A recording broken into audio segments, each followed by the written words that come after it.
rest still coming, and already an early throw. I thought yesterday's was quick, but absolutely being nailed at the start. Marvin Kirchhofer, 2-3 car lengths clear. What's happening in behind? The first 6 cars have made their break. This is looking good for getting the first grouping through. One of the Aston Martins being shoveled a little bit wide there. I think that was Jamie Day losing ground on the right-hand side of the screen. But now going through brilliant drone shots. They go through Estoril, the corner that keeps on going on. Oh dear, Enrique Chavez just somehow misses the tyre wall on the outside. 2 others followed him off on the exit of Estoril. Of course, you lose all momentum up the hill, but Kirchhofer has plenty of momentum and a bit of a move coming inside. 4th will become 3rd, and that's Team WRT, Kelvin van der Linde, and he knows he wasn't going to have pass too hard because Thierry Vermeulen isn't it. He's looking for goal points. He doesn't want to be shoveled out of the way on the opening lap, but hasn't resisted yet. Vermeulen still hanging on, and I think that was pretty much off the track through turns 6 and 7. Down to 180 we go. Still the panels on most of the cars seem to be intact. That's good news. Yeah, I think he's got to give that position back for Vermeulen. They were alongside, but the corner was going to be van der Linde's if they ran side by side at that point. I'm surprised Vermeulen didn't defend into the hairpin, and it was Chavez, wasn't it, and the Emerald Frey car of Ben Green. They were starting 8th and 9th respectively. They got together, both survived, and Chavez did a mega job keeping it out of the wall. I thought he was destined for that. Perfect start for Kirchhoff as well. Didn't have to defend one. Was Pepper on his heels? Did Kirchhoff go early? It will get reviewed, of course, but perfect start for the Garage 59 McLaren. And yesterday, of course, with their red and yellow Ferraris, had Alessio Rivera spun around on the opening lap. This time, the charges after Leclerc and Vincent Abril in the car he shared with Rivera, running 3rd and 4th, and they've got round the opening lap. That's good news. At the end of the lap, it's 0.8 of a second. The margin Marvin Kirchhofer has over Jordan Pepper. McLaren ahead of Lamborghini. Thierry Vermeulen still holding on in 3rd place, but I do feel that incident where he went off at turn 6 and 7 across the curbing and came back on the track will probably lead to a review. 2 about to be complete, just under a second clear now. Marvin Kirchhofer just finding a tenth and a half around that lap, but everybody else neat and tidy in behind. Just going down through the classes. 3rd place is the lead in gold. That's Thierry Vermeulen. You can see from the graphic on the left screen. Mek Janssen with that brilliant start up to 13th overall, leads the silver class, and bronze. Rinat Salikov in his Mercedes. He is down in 25th position overall. Both of those would want to be, and damage there on the front of Darren Lung, and on the rear. That's 3 awful races in a row for that Howding BMW, and I think that's going to get retired. Well, let's take a look and see how it happened. Well, this could be a contributing factor up at Adelaide. He's alongside the QMMF Audi, and then that's Dimitri Gabetsava, who is doing a bit of lawn mowing on a Sunday, unfortunately. Get a good view here. So there's contact with the Audi that we come from a long way back on. I think we pick up a rear right puncher now, and he's trying to get the car gone, and we can't turn, and then we clip the back of that Audi as well. So it was a long way back on the Audi, wasn't it? I think that one's on Darren Long. I need to look at it, but we just made it too late of a lunge and contact. Progress from Maxime Martin right on the tail of Vincent Abril. And that is looking as though Martin wants a bit of a move on. He's in the silver, dark red and yellow boots and VDS Mercedes, and taking a totally different line as they try to battle for position down the start-finish straight. Pair of Audis. On the outside, it's 99, and that's Alex Sarko, who's had an awful weekend so far. Didn't even get to race yesterday. His car was taken out early on, but having a really good scrap. But unfortunately, as he was fighting, he's lost position. The Ferrari going around the outside of him. So that was Ben Green starting to make up ground after his ride out over the grass, the gravel and everything on the exit of turn 3 on the opening lap. Yeah, just looking at the sector times, Kirchhoff is the ultimate fastest in 1, then it's Pepper in 2, then it's Vermeulen in 3. So the first 3 all sharing the sectors. So let's have a look at the replay here. And it's the 3rd car in shot, the blue Ferrari against the orange BMW, and it has been given a penalty for this. We thought at the time that was cutting the corner and gaining an advantage. It's taken 15 minutes for that penalty. The 5 seconds added at the moment, is that penalty worth it? It's not, because van der Linde's only 1.7 seconds behind, but Vermeulen there to a judge to cut the corner, and I think correctly given a penalty. Yeah, and again, once you've got these fantastic drone shots, it rather removes the excuses you could have had even half a decade ago. But I think with 5 seconds added, Vermeulen's car, bear in mind, it's way out clear in the Gold Cup class from Gilles Magnus, is 6 positions further back, but 5 seconds added to that lap time will put him in effectively about 6th position rather than 3rd. Yeah, and something for the leaders to contend with down Lung, who had to pit for that punctured tyre, is going to suddenly be a bit of a roadblock, I think, for them. Darren doing 39s and the leaders doing 37s, so that's going to happen in the next lap as we go on board the 21. Aston Martin, Jamie Day, 2nd in silver, was pole position, and there's the lead car in front, Max Janssen, and there's the pace comparison, very tight.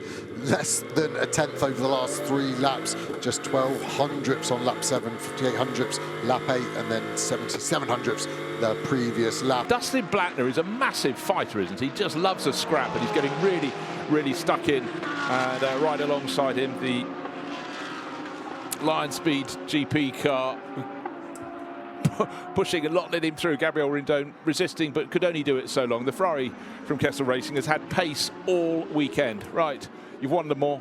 And here we are, 27 years later, doing up someone's zip. That's the life of Stefan Ortelli. Yeah, always worrying when a race driver's about to get in a £500,000 car and can't do their suit up. But Tom Fleming, winner last year here, of course, in the Silver Cup in a Ferrari, as we see 2 Audis going at it, and it's about to be 3, isn't it? 2 Tresor cars with a Santaloc meat sandwich there. This battle is great. Outside the top 20, 2 silver cars there, side by side. This is going to rage on. Aka does well to keep it out the gravel there versus Lecouchier, and this is going to rage on into the next break zone. They were quicker yesterday, but that has been an Achilles heel for them this year. And did Ludham just cross the white line on pit exit there? You can't touch it, let alone cross it. And he's right in the battle here with Neubauer. There's contact. Is that going to be a rear right puncher potentially for Ludham, who was at fault? It was a hard pit exit there. I think it was a racing incident. Looks like he's got a puncher. Rear right is gone.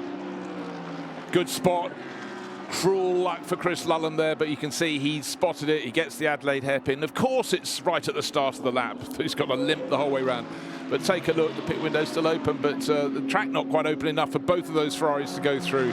And certainly Thomas Neubauer wasn't waiting for a second invitation. Yeah, I think it's on Neubauer, the second one time I've looked at it. I thought they were more even, but Lulham is slower because he's coming out of pit lane, but Neubauer has to lift out of the throttle, and that's the second time Lulham has had a very difficult outlap. We had the same thing at Brands Hatch with Vince Aber and the sister AF course, Ferrari, of course. 80 Lion Speed GP Porsche sitting at a standstill. That would be Ricardo Feller. That seems a long one. Yeah, they've got to be stationary, in pit lane for 53 seconds, so roughly stationary for 38, but that is a problem. He's not happy with something, radio not in or a belt with getting a view here. Looks like the top left belt not done, and that's a huge amount of time. Fella there just couldn't find it, I would guess, because normally as a pro you can do it yourself fully, but that must have been tucked up behind him, and that is going to be well over their minimum pit stop time as they cross the beam now. 1 minute and 22 seconds, so they have lost nearly 30 seconds in the pits. Wow, that is Charles Weers. He's got no one around him, but this is the battle. It's purified right down to the lead battle, 1st and 2nd, going over the curve, 6 and 7, neat, tidy, and unbelievably quick. But bear in mind, this battle was created by the back markers in front before their pit stops, and they're still battling. The bronze drivers, they change over to others. The number 66 Audi from Fraser Attempto, Dylan Pereira being shoveled off the circuit down at Estoril, turn 3. Don't hit your teammate, don't hit your teammate, and that rule wasn't there. Which motor oil are you going to put in your car tomorrow morning? Is it going to be Gulf Oils? Is it going to Liqui Moly? Both of these won our Rover Motor Oil pole positions this weekend. It feels like there's a theme going on here at the moment. I'm liking the look of the pace of Engsler. He seems to have reeled in Goethe, but that McLaren very quick at the end of the straights. Is that going to be enough to hold on for another McLaren victory? And there's some cars in front as we go get the drive out of here. There's going to be some back markers. Is it going to even be needed? This could be Engsler. The next corners are right. Breathe in, breathe everybody, make your cars narrow. Engsler's not backing out. He's put it up the inside there. And Goethe, well, we'll wait for the drone shot to see who had how many, but I would suggest the 1, 2, 3, 4 wheels are off the circuit there at turn 6. This is kicking off. He's just loading them up there. Engsler not happy as he lost his head. Goethe, I think, is going to get the same penalty as Vermeulen there. Bring back gravel traps. You shouldn't be able to jump across chicanes like that, in my opinion. But Engsler, I think, lost his head there in the brake zone. Just shoveled into the back of Goethe. No need. You've got the pace, Luca. Chill. You've got this done. It's the Qatari one, and they're going to have to get past him this lap. Here's a replay of it. So I think Engsler has the move done because he's got the inside. If there is a solid concrete wall on the inside, word Benji Goethe stay there. Goethe is half a car width, then it goes to level in the brake zone, and he just carries that speed through. But then I think there's contact under braking into the next corner. I think Engstler just loads him up and is forcing him out there. They're both running deep, and that is real. That's rental karting stuff with 1.2 million euros worth of GT3 car. Well, caught beautifully, but this one's going to run and run. Brilliant. Panis is now being pushed by Maxime Houston.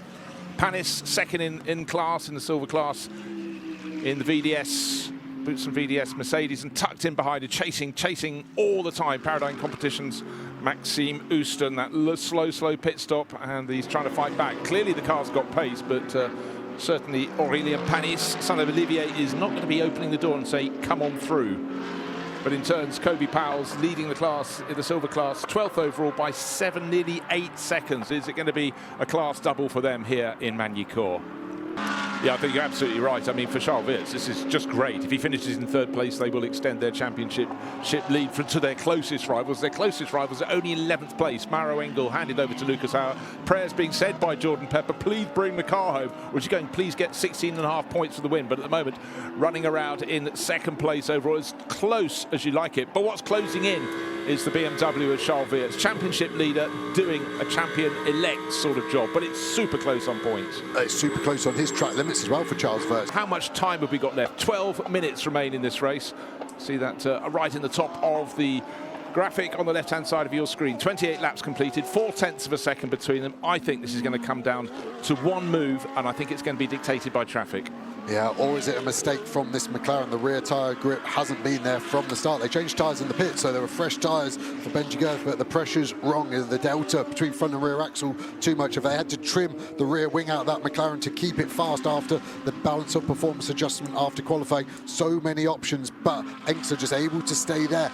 But because he doesn't have the top speed, he isn't able to execute the overtake easily. And now that McLaren in a GRT grassy sandwich, isn't he? Entirely it does, and for CSA Racing, they're 1-1-1. It was in problems yesterday with a penalty, and Jim Plyer has ended up off the circuit, not the sort of place you normally expect to find a Jim. This is the run down to turn 180, isn't it? It's on the exit of turns 6 and 7, the Nürburgring chicane. Maybe he bounced the chicane too hard over the curbing, but round he goes, and that will tumble out of the top 10. Yeah, Lucas Hauer was only 1.5 tenths behind him as they crossed the beam the lap before, so we'll keep an eye on that, and it must have been closer, and this is even closer now. This is the closest we've seen it, but just to see the McLaren start to pull away. This is how the cars deliver such similar lap times. The McLaren needs better straight line performance because the torque of that Lamborghini is its strongest thing. The yellow flag out there, because full course yellow is going to be called, and it's going to be 10 seconds, and at that point they've got to be down to 80k, so expect them to get on the brakes anytime soon. Yeah, and a 5-second penalty being added to car 93, the Zigo Tempesta Ferrari. At the moment, it's Eddie Cheever at the wheel. There it is, full course yellow. What's left on the clock? Under 9.5 minutes in this race. This is our lead duo. It's the McLaren that could be heading to become the first double winner in the series thus far this year, or in the Lamborghini behind that won last night. That too could become a double winner, but the gap has suddenly gone out from 0.5 of a car length to about 6. Yeah, it always lengthens under the 80k because of course they're going slower, but I definitely feel Benji Girth was later on the brakes there. Was it too late? GPS sensors and all the cars, race control will review. You've got to be at 80 when it hits 0 on the call. That call is over the radio. All teams, attention, full course yellow ending. Okay, fingers on the triggers. 5, 4, 3, 2, 1, green flag, green flag. And in the background, you'll see the BMW of Charles Wirtz immediately getting past Ivan Nikelchik. So it was quite clear for Ivan, he's a lap down, let him through. But now the time is running down. 4 minutes remains, and the red BMW at the top of the shot is chasing these two, the race leaders. But before we got to the full course yellow, they were nose to tail with a Lamborghini right under the rear wing of Benji Girth's McLaren. But right now there is clear air between them, trying to get the heat in their tyres as they go up the hill to the Adelaide hairpin. But certainly you can imagine Luca Engstler, who was already frustrated before we had the full course yellow period, will be absolutely fuming that that gap has probably trebled in size. And the BMW in third place is closing in. I don't think he'll have enough time, Charles Wirtz, to get onto the tail of the Lamborghini, and that might actually just be very good news for Luca Engster, because suddenly he can still push at the moment, not feeling the threat from behind, and see what he can do about Benji Goethe. But very early in the second half of the race, you thought, Joe, that Benji Goethe had already taken a lot of the life out of the tyres, or not him, but the tyres didn't have a lot of life left. But he's actually bandaged it up really quite nicely since then, I'd suggest. Yeah, he got his elbows out at the right point, didn't he? And is that going to be the theme as we now go to 3 minutes remaining of this race? Engster has caught up quickly, though, hasn't he? It was a mega middle sector, 3/10 quicker for him, and actually a little bit slow for Charles Wirtz. He lost time to both these two cars, so it does look like it's going to be a two-horse race at the front. Well, it's almost like nothing has happened, because suddenly the Lamborghini with Luca Engster right under the rear wing of the McLaren, bouncing over the curbs. Now it's going to be where everything falls in front of them in the Gold Cup. It's Santalot Racing leading the way. Paul Everard, 10th place overall. Doesn't matter, he's just lost the position to Lucas Auer. They're not fighting for class. Silver Cup, it's Aston Martin all the way. Kobe Powell sitting on a lead of 10 seconds, sharing with Jamie Day. Jamie started the race, but young Belgian racer Kobe Powell's going very nicely in that number 21 Come To You Racing Aston Martin. Yeah, Martin Dean still leading bronze class as well, 2.1 seconds ahead of Dennis Marshall. As we look at the man filter, Mercedes hasn't had a strong weekend. That's going to hurt their championship, that is for sure. Yeah. Where is the move coming? You certainly say that through the course of this race, Luca Engster in that chasing Lamborghini for the Grasser Racing team. The car that won last night has tried quite a few points on the circuit through turns 6 and 7 they go, and down to a corner where attackers come frequently. We thought there might have been contact between the chasing Lamborghini a handful of laps ago before the full course yellow, but certainly Engster pushing the little kink as they come up the slope. And now what comes next? Remember, last night we saw the Lamborghini fight against the Rutronic Porsche, make a move up here and then back out at the final moment. Not that close this time around, but the clock is counting down. 1.5 minutes remain. Yeah, next lap will be their last, and no further investigation between the incident between 63 and 59, where 59 cut across the chicane. So this is the battle. If Engster wants the win, he's got to do it now, and he's got to do it in the next 4.6 kilometres of this Magny-Cours circuit. Well, down the bottom right of the screen, Jordan Pepper, the teammate of the driver who's at the wheel of the Lamborghini at the moment, can only look on. You feel absolutely helpless right through 16, 17, going now to the start-finish straight, and then when it crosses the line, we're going on to the final lap, the second of the 2 one-hour races here at Magny-Cours. There is nothing between them, 0.273 of a second, but we've got 17 turns in the lap. We've just been through the first 2. No move's going to happen at 3. He's starting to have fewer options left to him. Can he get enough of a toe? Hasn't worked for him yet. You talked about the Lamborghini having really good torque to get out of the corner. This is where he's got to use it up the straight, but doesn't seem to be close enough as yet. No, this is the McLaren sector. Sector 1 is its strongest sector, so don't get disheartened if you want a Lamborghini win. This isn't done. It will now go back to Lamborghini for the second 2 sectors. Was Goethe early on the brakes there? Was he conservative? Was he checking up to try and stop a run of the Lamborghini out of that slow corner? They're nose to tail. We still have plenty of time left here. 2 big overtakes potentially, turn 9 and 14. Right, big gap ahead of them to the last of the cars they might the next car they might catch. That's going through turn 180 up ahead of them. They reach 180. They shouldn't be interrupted by anybody else, but it's been covered off by Benji Goethe. Kept that McLaren filling as much track as he possibly can, but a better exit speed from the 63 Lamborghini, but surely not enough to make a move up to Imola. Surely. They've both got track limits to use up. Are they going to cut the inside of the next left at 12? That's what I'd be doing if I was one of them. They both look evil, and there's one chance here. Is he going to send it? He looks at it, and is he going to rub him up? Is it going to be a push to pass? One more overtake potentially down the hill into turn 15. Surely Benji Goethe's got it covered up, but what's going to happen down to 15 to Lycée Pin, as it's called? It's the corner just before they get into the final sequence of corners, but no, just enough of a car length advantage there for Benji Goethe. Took victory in the second race at Misano by the smallest of margins. This is going to be even less than that, almost side by side as they go across the line, but the McLaren wins by 0.156 of a second. It was nothing. Marvin Kirchhofer hasn't breathed for 5 laps, and now he has a puff of air out of his lungs. So what a scrap. And at the end, it was only 1.8 seconds covering the top 3 cars, and that was absolutely fantastic. Gold class winner, Paul Everard, in 10th place overall. It's got that nailed down very nicely. And the silver winner is actually next in the track. It's Kobe Powell's. It's the green and yellow Come To You Racing Aston Martin, and the bronze class winner will be Marvin Dietz for Winward Racing in his Aquamarine Mercedes. But a race, there is the bronze class winner. Down in 23rd overall, Dennis Marshall under a second behind him for Kessel Racing. So this is not over yet. I said class winner, no, class leader on the final lap. Yeah, a bit too far back for a move, but if that finish line was later on in the pit straight, that could have gone for Luca Engstler, couldn't it? I don't think Blattner's going to be able to do anything. Great job here for the Winwood Mercedes to take the bronze class lead and win.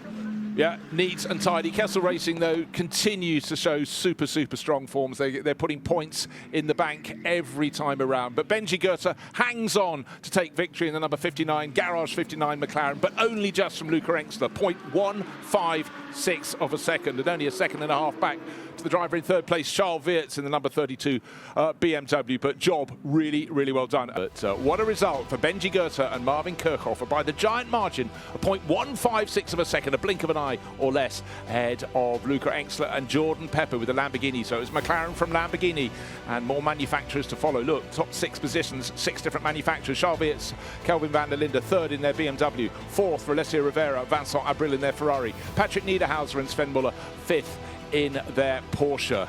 Just going down the order there, Silver Cup winners, we've heard from them, Powells and Day, young guns going very nicely indeed. What can they do there? But be consistent, be fast, just do not make mistakes. And that's why these crews find themselves at the front of the field. This incredible array of manufacturers, 6 different manufacturers in the top 6 positions. Now, let's see how the manufacturers' standing has been adjusted after the 2 races here at Magny-Cours.